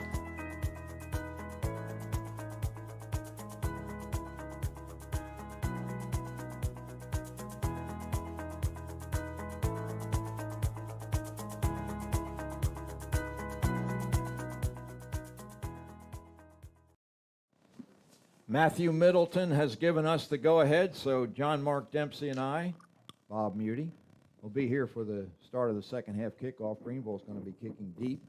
Andrew Ibarri approaches. His first kick went into the end zone. This one comes down and bounces into the end zone, and the receivers let it go, so they'll bring it out to the 25-yard line where the Tigers will start to begin the second half. Tigers lead 44-7, John Mark, in a totally dominant performance. Yeah, I'm surprised. I mean, I'm like you. I thought Terrell probably should be favored to win the ball game, but I really thought Greenville was ready to play a competitive game here, especially when I found out that Micah Simpson would be available, but it just has not worked out that way. I do think Terrell is getting better week by week. I don't know if Matthew said that, Bob, or if you said that, but I think they're getting better as the season comes to an end here. No question about it. Lyndon Henderson comes out to start the third quarter. He's still got Bingman and Davis in the backfield. He's under some pressure, and he has to dump it. Grayson Rapp knocked Henderson down, and then sportsmanlike helped him back up. Well, that's good to see. Glad to know that. Yeah. So the quick pass from Henderson is incomplete, 2nd and 10. Hands off to Bingman, going around the right side. Bingman has some room, and he's up close to first down yardage. I think he's got it, JM. Yeah, and great pursuit there by Khalil Parker, Lion defensive end, to get him from behind, and otherwise he might have made another 5 or 10 yards. Again, no huddle for the Tigers. Henderson's rolling to his right, throws, it's caught up to midfield, and that's Terry Davis, and he's loose down the near sideline, cuts back, and Jamorian Stevenson is unable to bring him down, and that's a touchdown for Terry Davis, the senior running back. Just a short flare pass, but Davis makes something out of it. Mercy. That was actually a little crossing pattern by Davis. I have that as just the third reception for Davis this season. He had 2 for 44 yards coming in, so they don't throw it to him a lot. Not nearly as much as they do to Chase Bingman. Quarterback Henderson spots the ball for Colton Brunke, and Brunke's kick is up and good. Tigers move the score to 51-7 here early in the second half.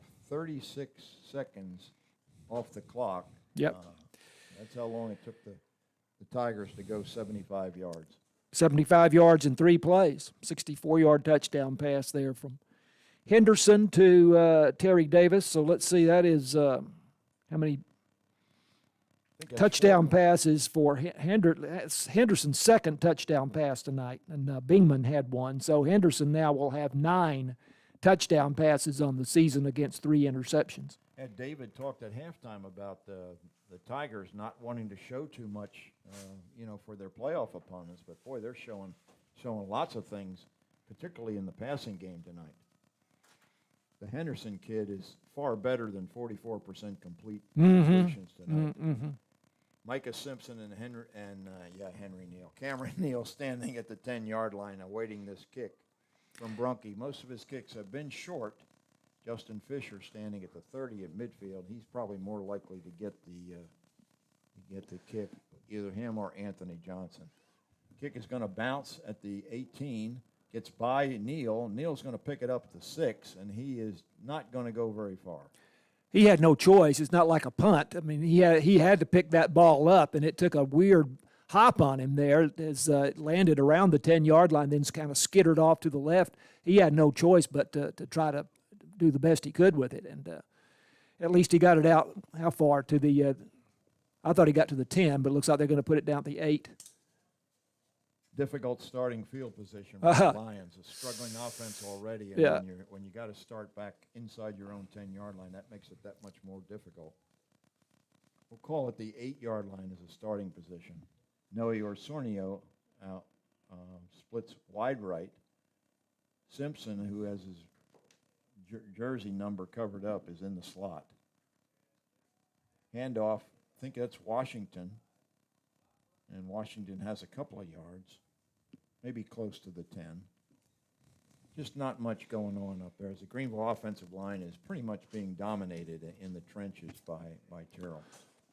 I think Terrell will play, if things hold to form, they'll play White House in the first round of the playoffs. White House, the first place team coming into this weekend in 8-5A Division II. White House, if I'm not mistaken, is the school where Patrick Mahomes played. That is right. That's exactly right.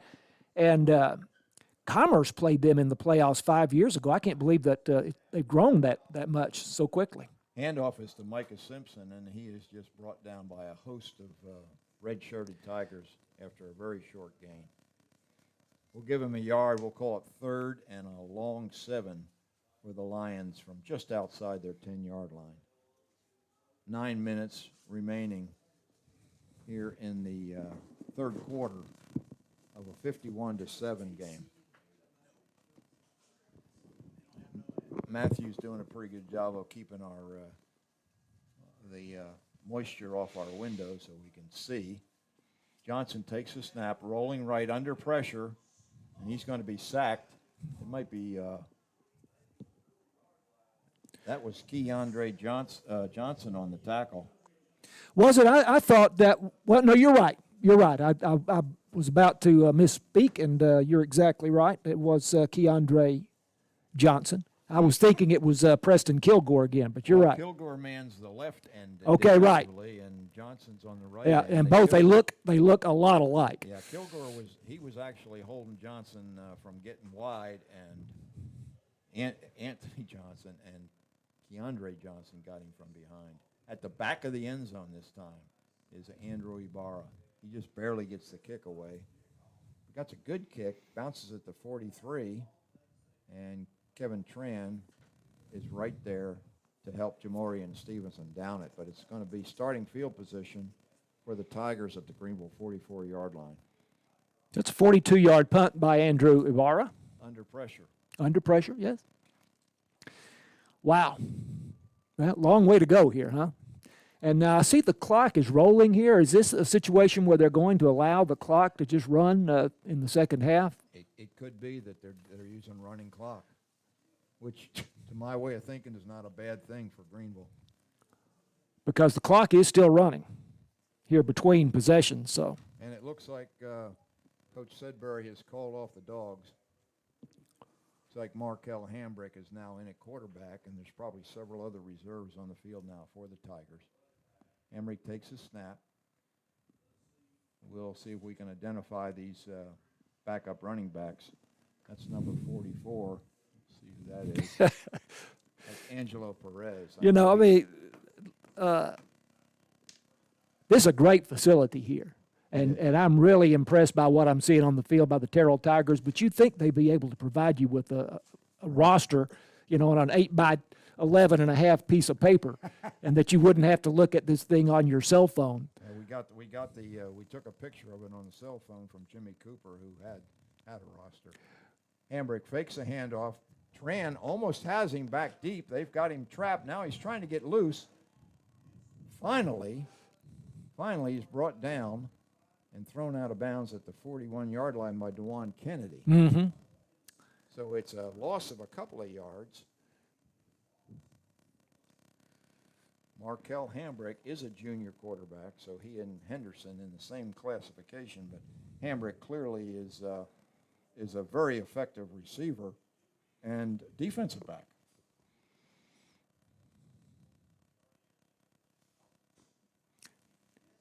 Okay, Hambrick brings him up to the line of scrimmage. 14 on the play clock. Hands off around the right side. Number 22 picks up about 8 yards, but it's going to bring up a fourth down. And on the tackle there, Jonathan Sampson for Greenville, the junior linebacker. Also Jamorian Stevenson, the senior DB. Going to miss him next year. He's been among the leaders in tackles for the Greenville defense this year, but Jonathan Sampson will be back. That was Jakedrick Harris, a senior backup running back on that carry. Terrell's going to go for it on fourth down. We'll call it fourth and a long 3. Wing T formation once again for the Tigers. Handoff this time, and quickly Carmelo Brown wraps up Angelo Perez for a loss and that'll be a turnover on downs. So the Greenville defense against the Terrell reserves comes up big and gets the ball back to the offense. Now we'll see what kind of a defensive setup the Tigers come in with, and I do see some new numbers out there. Jared Wahardo is going to be in the linebacker spot. Preston Kilgore looks like he might get the rest of the night off. Keandre Johnson, however, is in there now at the left defensive end. And that clock is continuing to roll here between possessions, so we may be out of here before too much longer, Bob. Yeah, Whataburger, here we come. Anthony Johnson takes the snap, rolls to his left, thought about pitching it. He's Look at that. it, and he's up about 11 yards for a conversion. Nice run by Anthony Johnson. He shows you some really good ability to run the football, and you know there's a lot of potential there in Anthony Johnson. It'd be interesting to see what he brings next year. It's the talent level, though. You Talent. Figure he's making these yards against the reserves. Well, right, that's true. No, that's true. Handoff this time to Simpson. Simpson has a gain of about 6 or 7 yards before he's brought down. John Marks, we need a magnifying glass trying to read this roster. Canarius Stewart, the tackle. Well, I have a pair of bifocals, Bob, but I left those at home, and I'm wearing my regular non-bifocal glasses, and I have to lift them up to We're read having that. as much of a challenge in the booth as the Lions are having on the field. There's a handoff to Cameron Neal, and Neal doesn't have much room to run as many red-shirted Tigers are there to meet him off left tackle.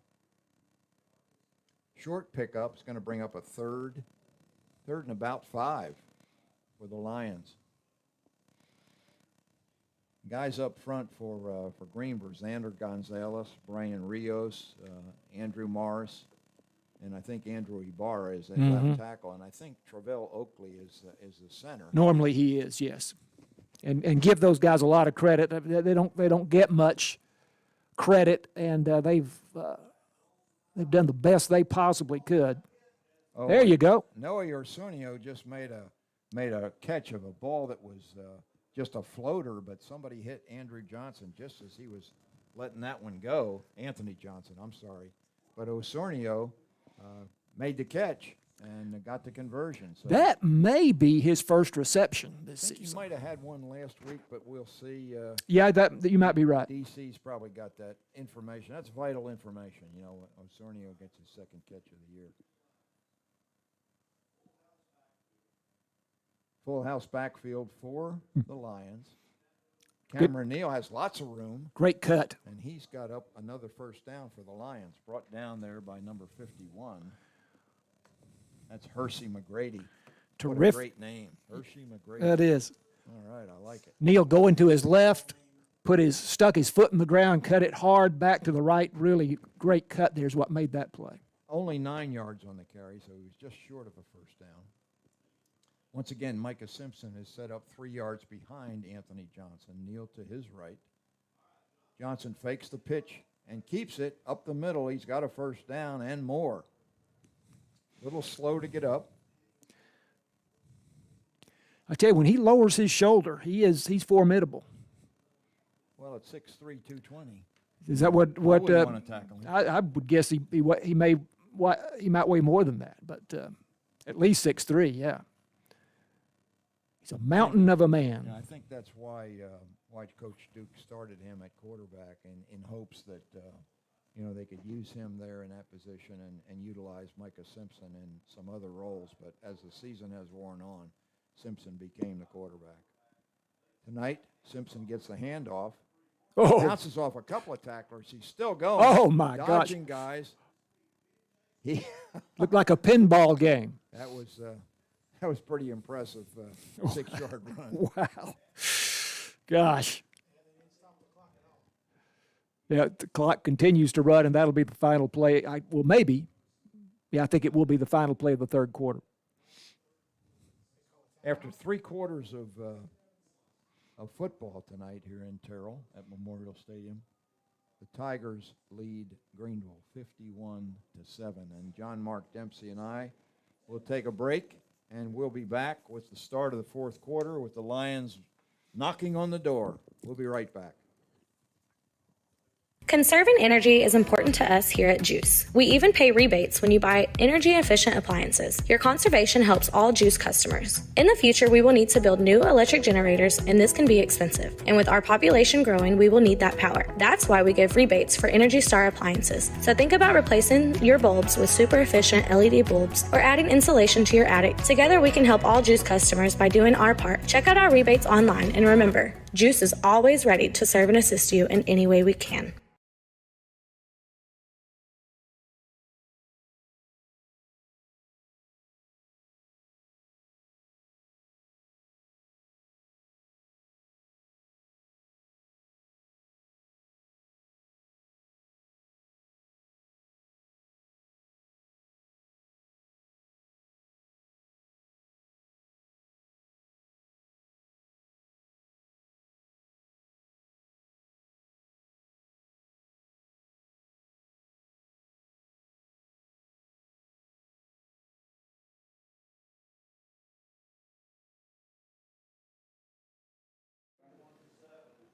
Second and 4 for the Lions for a first down. Once again, Micah Simpson behind Anthony Johnson. Simpson gets the pitch, and he's got no room to run. He's cutting it back, though. He might make something out of nothing here. And indeed, wow, Micah Simpson is into the end zone for a touchdown. That's clearly an example of Micah Simpson magic. Yeah, totally on his own. Completely. Yeah. Because they had him bottled up, totally going to the right there, and he just they blew the play up, but then he blew them up and came back the other way, and just totally his athletic ability is what allowed him to get across the goal line there. Second touchdown run of the game for Micah Simpson, and his 22nd touchdown of the year. Lions are going to go for 2 here. Cameron Neal is next to Anthony Johnson. Johnson rolls right, starts to roll right, and then he's going to just bull his way into the end zone. That was a heavy-duty run by Anthony Johnson for a 2-point conversion, and the Lions close the lead 51-15. So we were transposed the numbers. Last week we had Lovejoy, and we had a scoreboard malfunction. Yeah. And my friend Jerry Grady tuned in, and he saw the score was 13-9, and he couldn't believe it. Actually, it was 49-13. But tonight, the scoreboard. We warned listeners about that and the viewers about that last week a time or two, but probably not enough. Yeah, I'm just looking at the scoreboard down here in Terrell. It's a really nice. They've got a video replay in addition to having the clock, which, by the way, is running, despite the fact that we're waiting for the kickoff. Yeah.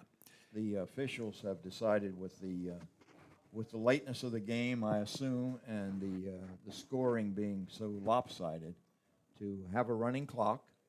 And I can't say as I disagree. And I think that has to be by mutual consent of the coaches as well when that happens. I've seen that happen before. Was that Jerry Grady, the quarterback of the Greenville Lions in 1963, perhaps? No, it was Jerry Grady. Who am I thinking of? It wasn't Jerry Grady. No? Jerry Grady wasn't a football player. Okay, there's a pretty good cyclist, though. All right, there was another, I want to say a Grady that played. Grady. Pat Grady, Pat perhaps. Grady, Jerry's brother. Yeah, deceased. Yeah. Oh, Pat perhaps. was Okay, maybe that's it then. Yep. Wow. And here's Andrew Ibarra. Wow. It's deep.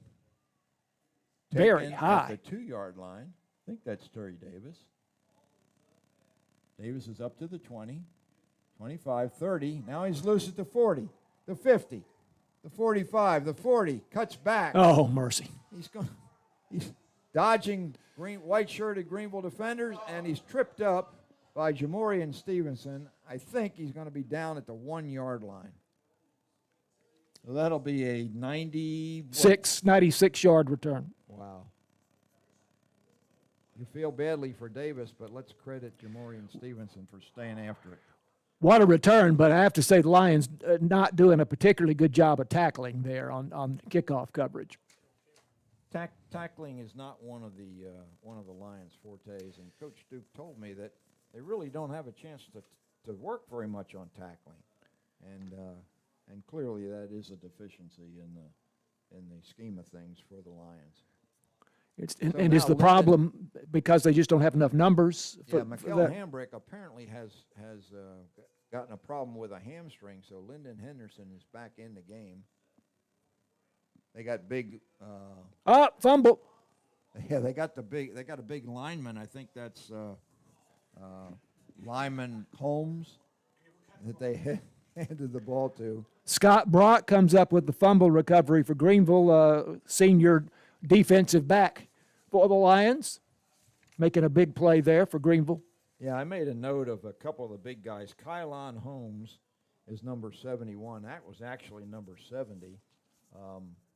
But they tried to get one of their offensive linemen, and that was Troy Brown, a senior, to maybe get onto the scoreboard. And unfortunately, the exchange from Henderson didn't go so well, and the Lions recovered the fumble. They probably don't get much of a chance to practice that play. No. and poor Brown, he was really upset with himself. The Lions pretty much had it stopped. Here comes Anthony Johnson on a keeper, and Johnson's out beyond the 10-yard line. 6:50 and the clock running. Johnson a little slow getting up. Anthony's had a good job, a good night on the ground. He's only attempted just a few passes. Yeah, David Claiborne, after the game, will, I hope, be able to come down and talk with us again, and he'll be able to tell us how many yards rushing Anthony Johnson has had. But he's, as you say, very productive night. He'll probably tell us during this broadcast, so we'll pass that along to our listeners when we get it from D.C. Handoff from Johnson to Cam Neal, and Neal is flattened at about the 10-yard line. Not much there. Going to bring up a 3rd and about 3 for a first down. The Tigers treated Cameron Neal a little roughly there. Number 19, I think, might have been in on that tackle. Mm-hmm. That's Canarius Stewart. Play clock is down to 19. Game clock at 5:43. 3rd and 3 for the Lions, deep in their own territory. Handoff to Simpson going around the right side. He's off tackle. He's got a first down and more. Up close to the 20-yard line. Micah Simpson on a nice run.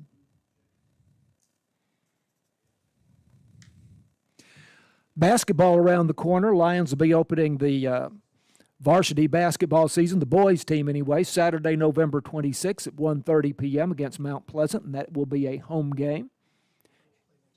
And I'll bet Matthew Middleton will be producing a telecast of that on GEUS, and we'll give you the girls' schedule here in a moment, because Matthew's already reminded me about that.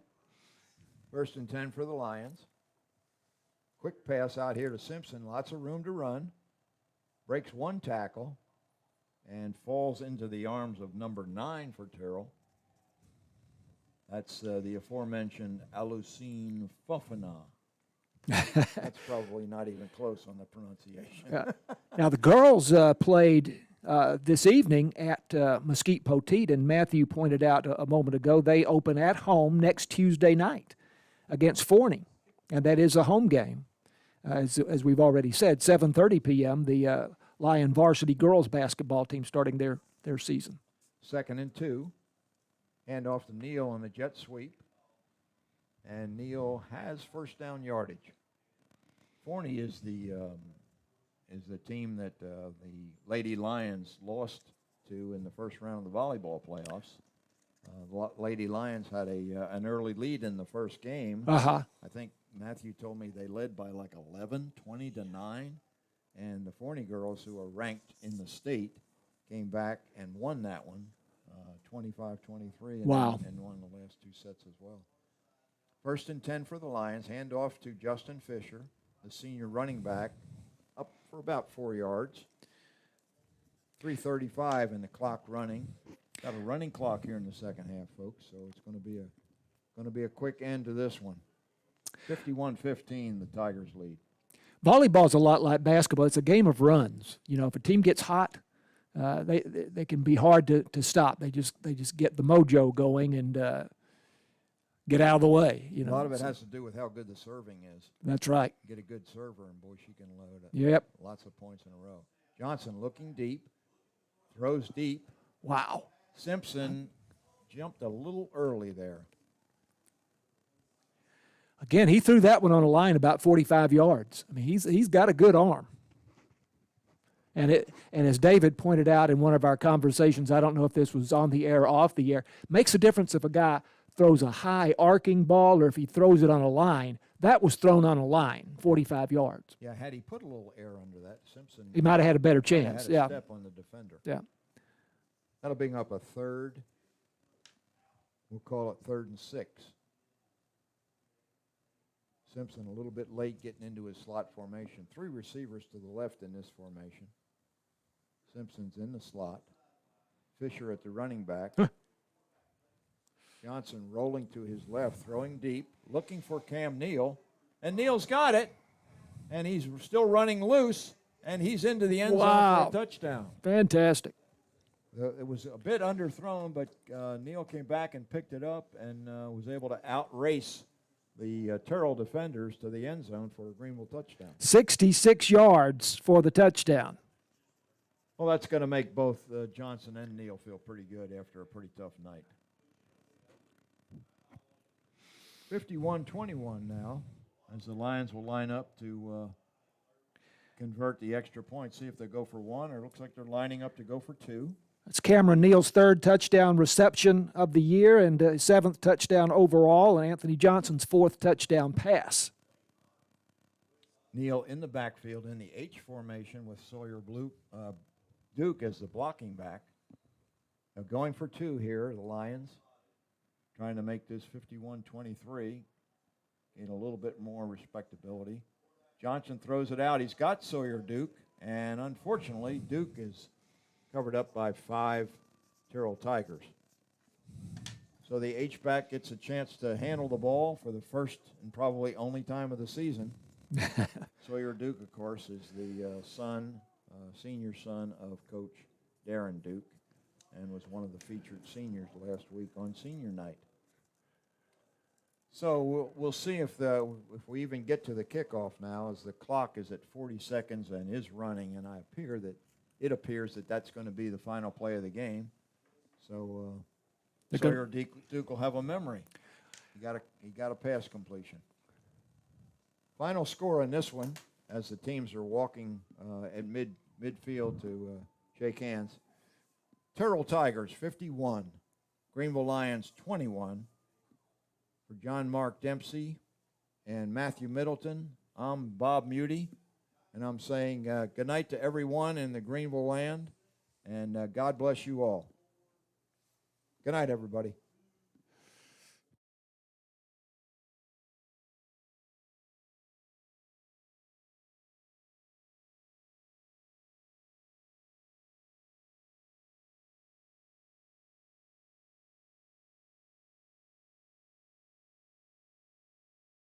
This video has been brought to you by GEUS 34. GEUS is your community-owned provider for electric, internet, cable TV, and true local programming.